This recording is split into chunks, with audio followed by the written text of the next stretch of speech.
Sinergi Podcast. Assalamualaikum warahmatullahi wabarakatuh. Di episode kali ini kita akan membahas tentang bagaimana wakaf menjadi instrumen penting bagi kemaslahatan umat di Nusantara.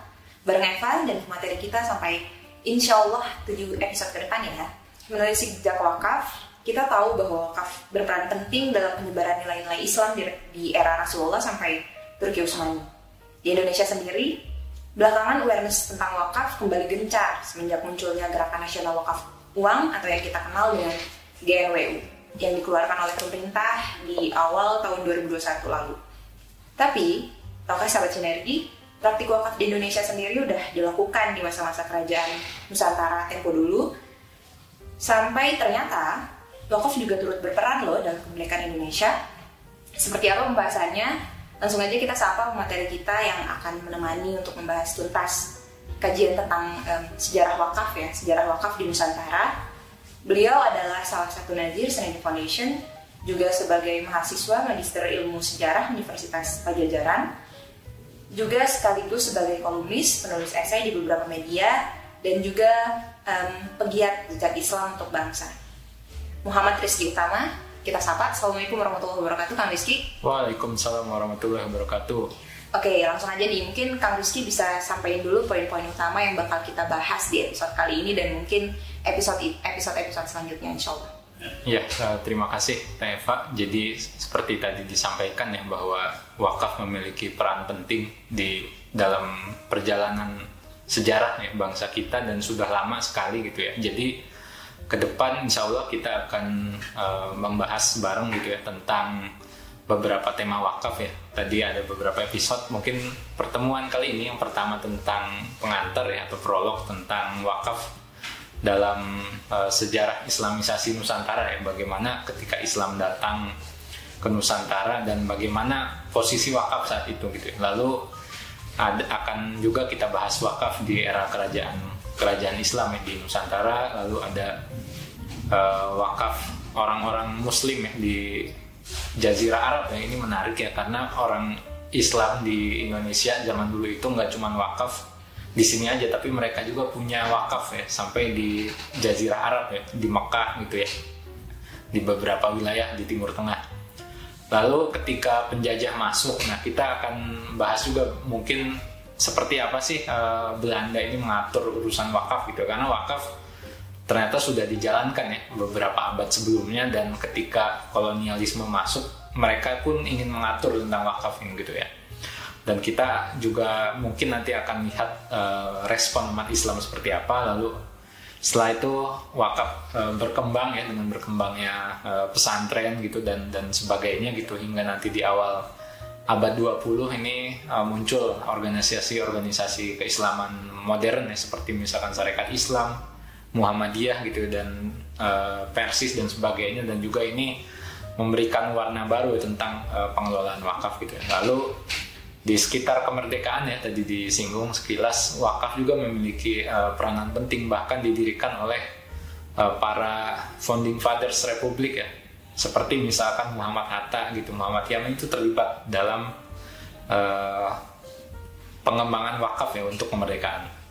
Dan terakhir mungkin kita akan bahas bagaimana setelah merdeka gitu ya, sampai akhirnya sekarang kan muncul undang-undang wakaf ya nomor 41 tahun 2004. Itu perjalanan yang cukup panjang dan cukup menarik ya, bagaimana perjuangan regulasi tentang wakaf di Indonesia. Mungkin itu secara umum gitu ya, bagaimana pembahasan kita ya dalam 7 episode ke depan gitu, insya Allah. Oke, Masya Allah ya, ternyata memang peran wakaf itu begitu besar dalam di era awal mungkin kerajaan-kerajaan di Nusantara gitu ya. Pada awal masuknya Islam ke Nusantara di awal, kalau saya nggak salah di abad 13 gitu ya, sampai nanti mungkin akan dibahas tentang bagaimana peran wakaf itu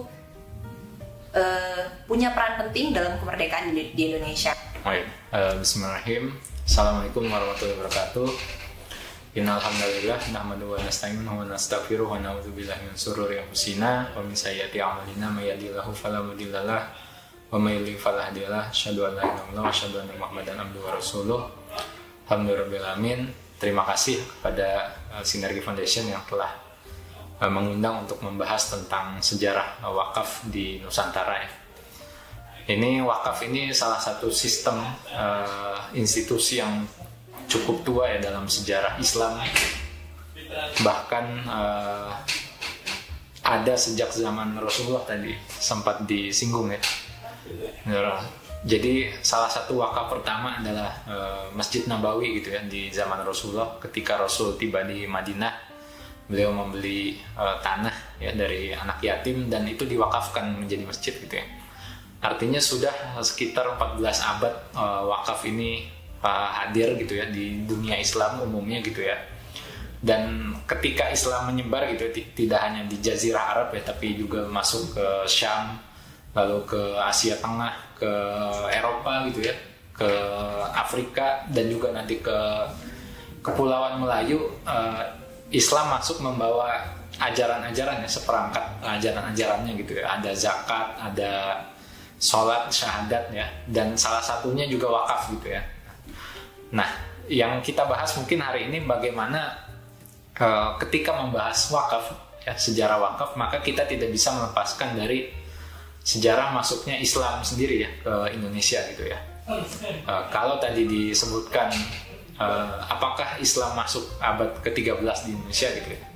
Nah, ini menarik sebetulnya perdebatan tentang sejarah masuknya Islam di Indonesia. Saya bawa beberapa buku nih ya, ditulis oleh sejarawan dan juga arkeolog ya. Ada Prof. Uka Chandra Sasmita ya, Arkeologi Islam Nusantara gitu ya. Ini membahas juga tentang proses masuknya Islam ke Nusantara. Lalu Profesor Azumadri Azra ini menulis disertasi tentang jaringan ulama Timur Tengah dan Kepulauan Nusantara. Jadi Islam di Nusantara itu disebarkan oleh jaringan ulama gitu ya, menurut Prof. Azumadri Azra gitu. Lalu Profesor Alatas juga menulis Islam dalam Sejarah Kebudayaan Melayu.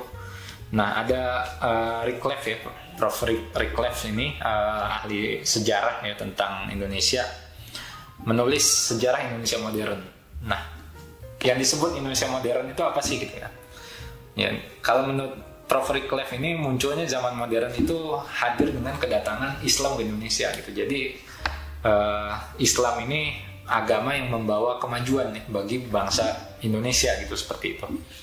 Nah, kalau kita lihat menurut Prof. Rickleff nih ya, di halaman pertama ya, bab kedatangan agama Islam, kita baca nih ya, penyebaran agama Islam merupakan satu proses yang sangat penting dalam sejarah Indonesia gitu. Jadi hadirnya Islam ke Indonesia itu adalah satu proses yang sangat penting gitu ya. Tetapi juga itu proses yang cukup menuai perdebatan gitu ya. Nah, beberapa sejarawan ini akhirnya mengemukakan ya beberapa teori tentang masuknya Islam ke Indonesia gitu ya. Sejak kapan sih Islam di Indonesia ini perlu kita tahu. Kenapa? Karena kita hidup di Indonesia gitu ya. Kita sebagai orang yang beragama Islam gitu ya, kita itu mungkin penasaran gitu kan, Islam itu jauh ada di Jazirah Arab ya, ribuan kilometer gitu. Kok bisa kita yang ada di Indonesia ini memeluk agama Islam gitu? Seperti apa sih prosesnya? Nah, ini cukup menarik gitu ya. Kalau menurut para sejarawan ini banyak perdebatan ya di sana gitu ya. Nah, kita mulai dari tentang kapan sih kira-kira gitu ya Islam masuk ke Nusantara gitu, atau ke Kepulauan Melayu ya menurut Prof. Alatas gitu ya. Nah, ada beberapa teori ternyata gitu ya dari para sejarawan gitu ya. Pertama gitu ya, dari sumber-sumber sejarah, misalkan dari sumber dinasti Tang ya, dari Cina gitu ya, itu ada para orangnya gitu ya, para pedagang ini datang ke Nusantara gitu ya. Nah, kenapa mereka datang ke Nusantara gitu ya? Nah, ini menarik ya, karena di wilayah Kepulauan Melayu gitu ya, itu sudah didatangi banyak orang ya, mulai abad pertama gitu ya, itu sudah banyak gitu ya. Kenapa gitu ya? Kenapa banyak sekali gitu ya orang melewati daerah kita gitu ya? Ini sangat menarik gitu ya, karena gitu ya, di daerah Asia Tenggara ini adalah daerah peralihan antara pusat-pusat peradaban di dunia ya. Jadi waktu itu misalkan peradaban pertama gitu ya, yang ditulis para sejarawan kan di daerah Mesopotamia misalkan gitu ya, lalu ada di Jazirah Arab, lalu Di Cina juga sudah berkembang peradaban. Nah, untuk jalan gitu ya, untuk kita jalan dari Mesopotamia misalkan dari Irak sampai ke Cina gitu ya, itu pasti lewat Selat Malaka gitu. Itu pasti lewat laut gitu ya, dan itu pasti ketemulah ya di Nusantara, makanya sudah banyak orang gitu ya. Jadi di Asia Tenggara itu disebutkan para sejarawan sebagai one of the most important center of human civilization gitu. Jadi beberapa historiografi lama gitu ya, kita sudah mengenal sebelum ada Islam gitu ya, masuk ke Nusantara itu disebut misalkan oleh orang Hindu misalkan sebagai Suvarna Bumi gitu ya, atau Suparmadiva gitu ya, tempat ini gitu ya, di wilayah Indonesia sekarang itu gitu. Lalu dalam tradisi Cina juga disebutkan banyak ya, seperti Tunsun ya, Kolo dan lain sebagainya gitu ya, wilayah ini gitu ya. Lalu di Arab sendiri disebut sebagai Jawi gitu ya. Lalu ada Jaba, ada Kala, Kapula gitu ya. Jadi wilayah ini sudah dikenal gitu ya, dan ini menjadi penghubung antara peradaban, titik-titik pusat peradaban, di mana waktu itu jalurnya jalur laut gitu ya waktu itu gitu. Makanya ini menarik ya. Jadi komoditas-komoditas itu gitu ya, di surat Quraisy itu ya, ila fi Quraisyin ila fihim rihlatas sita ila soif gitu. Sita ila soif itu kan pedagang Arab itu musim sita itu musim dingin gitu, dengan soif musim panas itu berkeliling gitu ya. Nah itu produknya itu lewat gitu ya, termasuk kapur baru salah satunya ada di Pulau Sumatera gitu ya. Jadi daerah ini daerah perdagangan gitu ya, bahkan sebelum Islam masuk ke sini gitu ya, makanya sudah ramai. Nah Islam masuk ke Nusantara tadi gitu ya, ada beberapa teori, salah satunya teori yang berkembang gitu ya, dikemukakan oleh sejarawan bahwa Islam ke Nusantara itu dari Arab langsung gitu ya, di abad ke-7 gitu ya. Artinya tidak lama setelah Rasulullah wafat gitu ya, itu ada teori menyatakan bahwa Islam masuk ke Indonesia gitu ya. Nah salah satunya misalkan Buya Hamka ya, yang menyatakan seperti itu. Lalu ada Prof. Muhammad Naqib Alatas ya, menyatakan bahwa tadi ya, ini jalur perdagangan ini sudah ramai gitu ya. Disebutkan oleh Sir Ronald Bradel ini 1400 tahun sebelum Masehi itu sudah mulai gitu ya. Artinya sudah ratusan dan ribuan tahun jalur perdagangan ya ini sudah berjalan gitu ya, dan sangat memungkinkan dari Arab tadi ketika Islam sudah established gitu ya di Arab gitu ya. Tadi penduduk Jazirah Arab sudah seluruhnya Islam gitu ya, dan pasti berdagang yang Muslim pasti lewat sini gitu ya. Itu sudah dipastikan gitu, seperti disampaikan Reclef gitu ya, di Kanton itu di abad 7 gitu ya, di akhir abad ke-7 sudah ada pemukiman Muslim di daerah Cina gitu ya. Nah kalau sudah ada pemukiman Muslim di daerah Cina, sudah pasti lewat ke daerah Nusantara seperti itu gitu ya. Jadi itu gitu, dan ada bukti-bukti bahwa pemukiman Arab sudah ada gitu di daerah Nusantara ini gitu, dan itu di daerah pesisir Sumatera gitu ya, itu sudah ada gitu ya. Dan belakangan juga kan kita tahu ya bahwa daerah Sumatera ini salah satu daerah penyebaran Islam tertua ya, di Barus gitu ya. Lalu kita melihat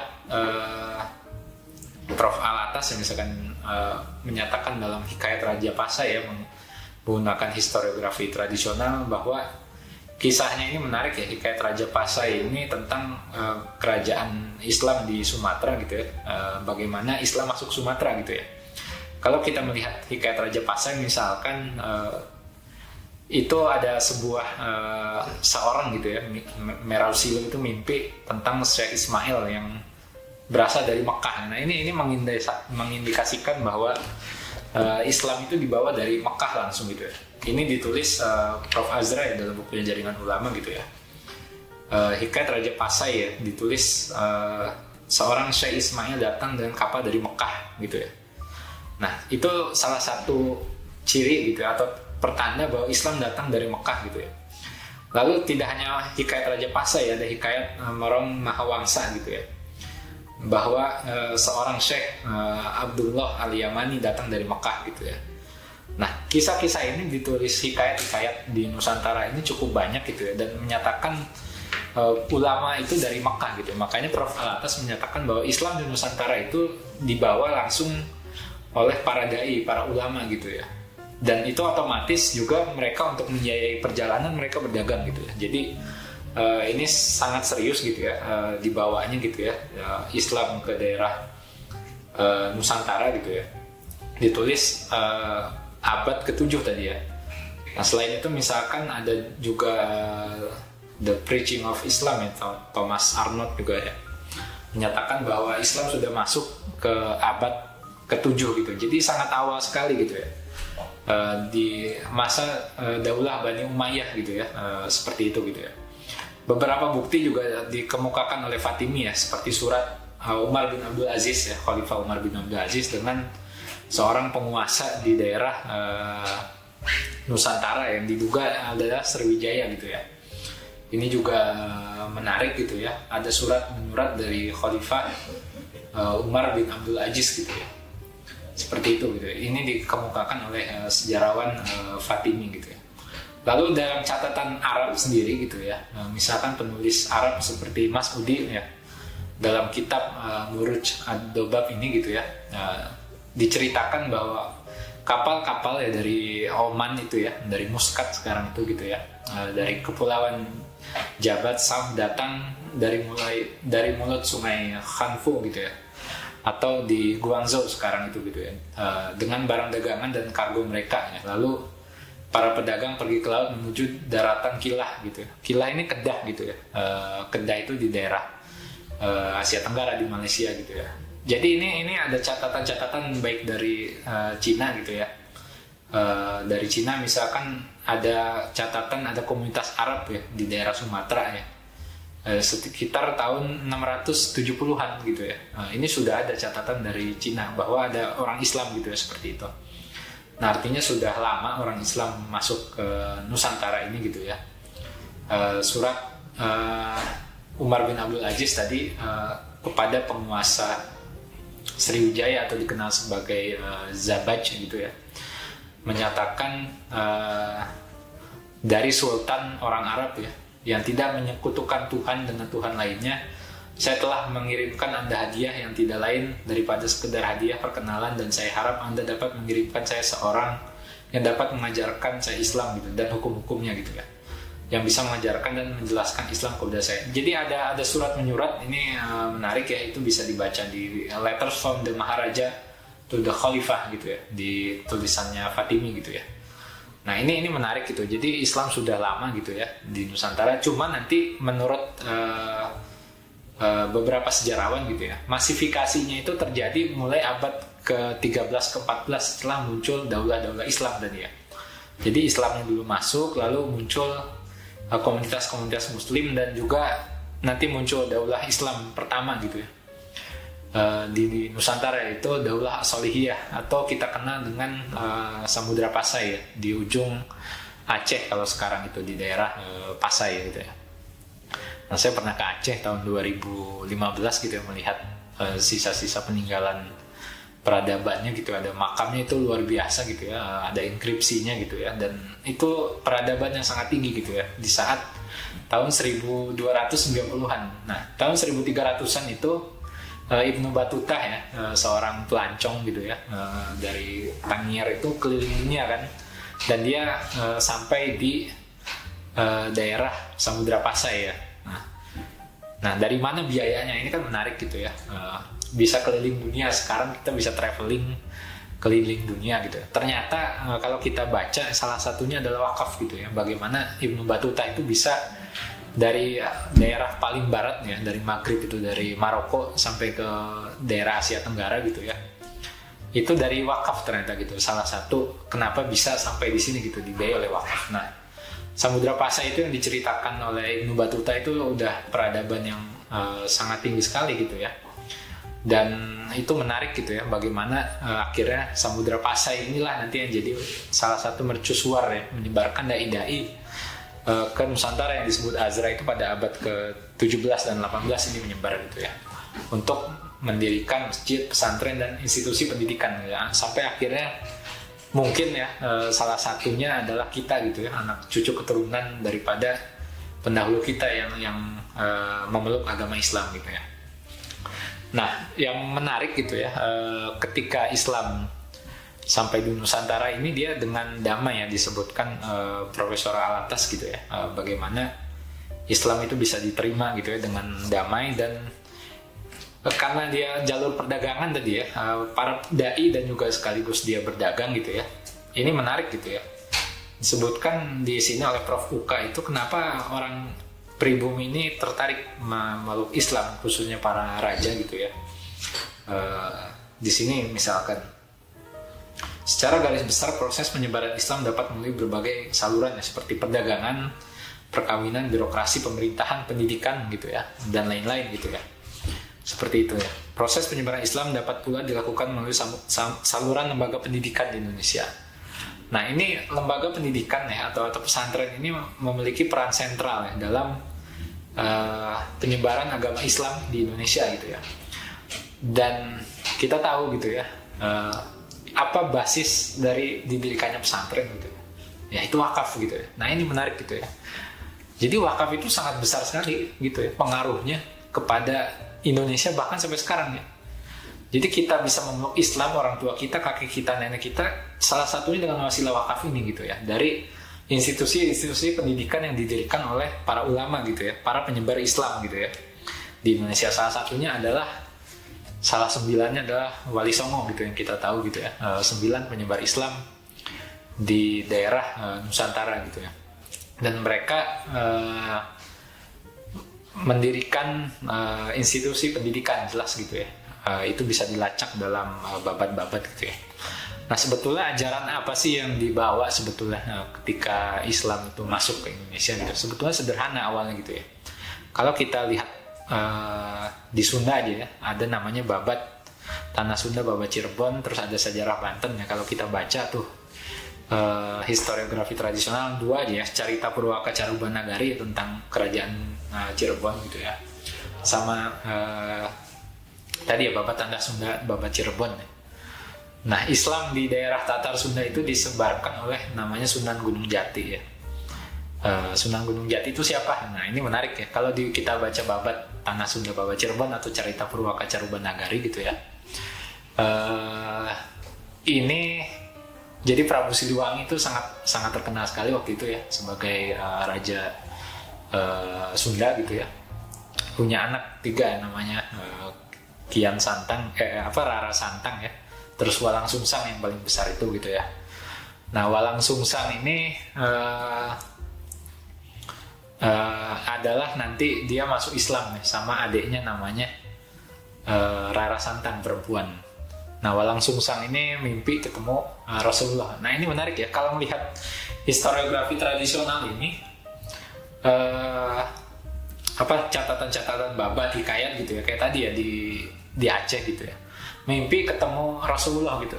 Nah, dalam tradisi Islam kan mimpi itu dia ru'yat gitu ya, atau seperti wahyu gitu. Ini menarik kenapa ditulis seperti ini gitu ya. Jadi historiografi tradisional kita gitu ya, masuk Islam gitu ya, dan dia mengelana gitu ya dari kerajaan Pajajaran gitu ya, mencari guru gitu ya, sampai ketemu Syekh Datuk Kafi nanti di daerah Cirebon gitu ya. Lalu dikasih nama jadi Pangeran Cakrabuana itu gitu ya. Nanti adiknya juga masuk Islam, Rara Santang ini, dan mereka disuruh pergi haji. Berarti syariat haji itu gitu ya, itu udah ada tuh gitu ya. Syahadat itu udah ada, haji itu udah ada.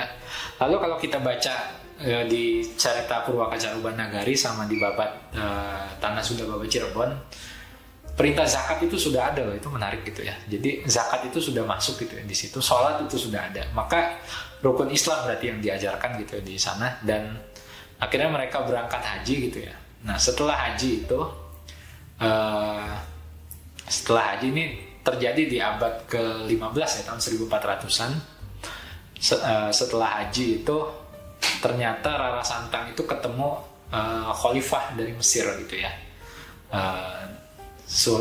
Sultan Abdullah gitu ya, dan dinikahi gitu. Ini menarik kalau dibaca itunya gitu ya. Nah, Sultan Abdullah ini adalah keturunan Rasulullah SAW ya, disebutkan di babat ya. Sedangkan Rarasanta itu keturunan dari tadi ya Prabu Siliwangi gitu ya.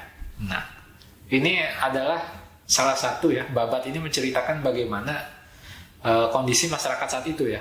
Ketika pulang itu mereka menikah gitu, punya anak. Nah, anaknya ini yang kita kenal sebagai Sunan Gunung Jati gitu ya. Seperti itu gitu di babat.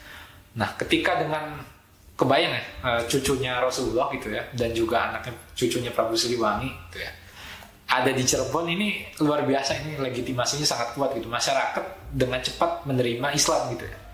Karena yang mendakwahkannya adalah cucunya Prabu Siliwangi sama keturunannya Rasulullah, itu luar biasa gitu. Nah, ini kita lihat di babat-babat juga di Mataram gitu ya, itu sampai keturunan ke dewa, tapi menariknya di babat dari dewa ke Nabi Adam gitu ya. Terus satu sisi lain adalah ke Rasulullah gitu. Nah, ini terjadi di Sunan di daerah Jawa gitu ya. Bagaimana di keturunannya Sultan Hamengkubuwono itu nyambung langsung ke Rasulullah, lalu Mataram ya dan sebagainya itu nyambung semua gitu ya. Nah, ini yang untuk legitimasi tadi ya, penyebaran agama Islam gitu ya. Nah, yang dilakukan tadi ya ketika Sunan Gunung Jati itu apa? Dia adalah membangun masjid gitu ya, pertama kali. Masjidnya masih ada, Sang Cipta Rasa di Cirebon kalau kita lihat gitu, itu menarik gitu ya. Nah, lalu Sunan Gunung Jati ini juga salah satu dari Wali Songo gitu ya. Nah, dan Wali Songo juga mendirikan masjid ya di Demak ketika mendirikan daulah Islam pertama di Pulau Jawa, yaitu Kerajaan Demak gitu ya, di tahun 1400-an ya. Jadi itu ya didirikan gitu ya, adalah masjid.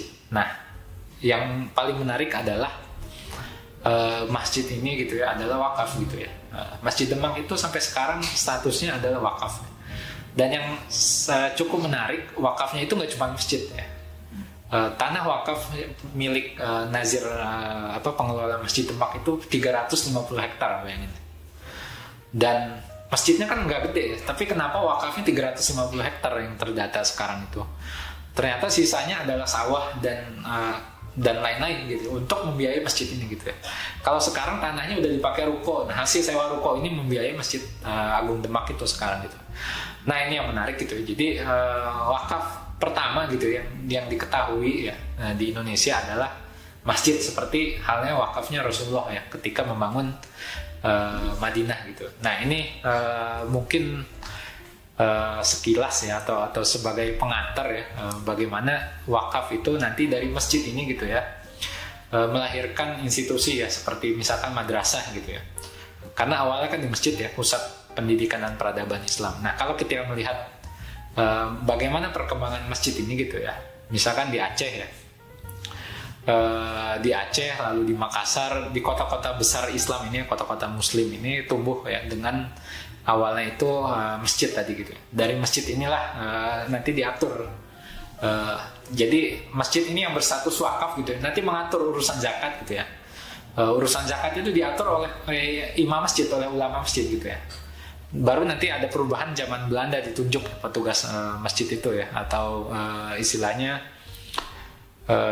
ada penghulu ya, namanya gitu ya. Jadi peradaban kita Islam di Indonesia itu bermula dari masjid gitu ya. Dan dari masjid inilah urusan-urusannya semua itu diatur gitu ya. Kalau kita melihat misalkan Dennis Lombard bukunya dalam Kerajaan Aceh di zaman Sultan Iskandar Muda, bagaimana Sultan itu ke masjid gitu ya untuk mengumumkan sesuatu gitu, membacakan undang-undang dan sebagainya gitu ya. Lalu tadi ya di zaman 1300-an itu Ibnu Battuta pun diundang ke masjid, dan masjidnya itu luar biasa bagus, dan itu adalah wakaf gitu. Jadi di bukunya disertasinya Prof